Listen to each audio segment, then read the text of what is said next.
Tonight. Now here's the CBS Evening News with Dan Rather. A possible new anthrax attack. This one aimed straight at the U.S. government. The target, the majority leader of the Senate.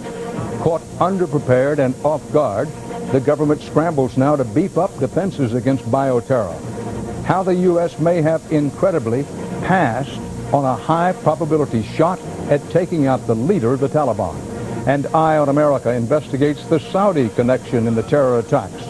It may go well beyond bin Laden.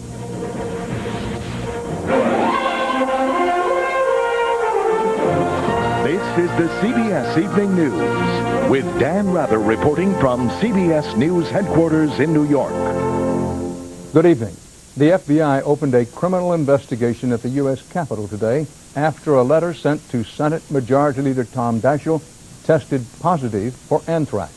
President Bush said he, quote, wouldn't put it past Osama bin Laden to have a hand in this latest anthrax attack, but the president added he has no evidence of that at all. So far, the number of anthrax exposure cases in the United States is very small. But the government is scrambling to protect the integrity of the U.S. mail, reassure the public, and be ready in case there's a worse anthrax or other nightmare scenario. CBS's Bob Schieffer begins our coverage. It was during a routine photo session when a reporter offhandedly asked if there were new reports of anthrax, to which the president responded, yes. I just talked to Leader Daschle. His office received a letter, and it had anthrax in it. And as stunned reporters soon discovered, police had already blocked off Majority Leader Daschle's Capitol Hill office and isolated staffers, while hazardous material teams combed the area with special equipment.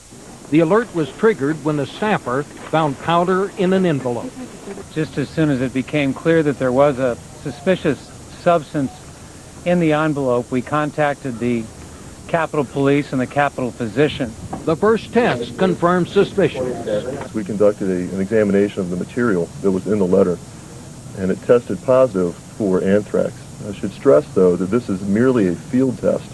This is a preliminary test that we do in the field. It's a quick and dirty determination of what we were dealing with. Like the envelope containing anthrax sent to NBC in New York, the one received here was mailed from Trenton, New Jersey.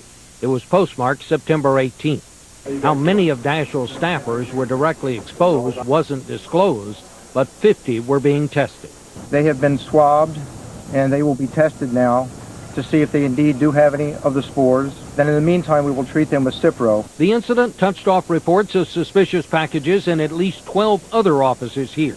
There were no announcements that any of them contained anthrax, but as a precaution, Capitol offices were directed to open no more mail. It is being collected now and screened. And for the first time that anyone can remember, it was announced tonight that public tours of the Capitol will be canceled indefinitely. Dan. Bob Schieffer on Capitol Hill.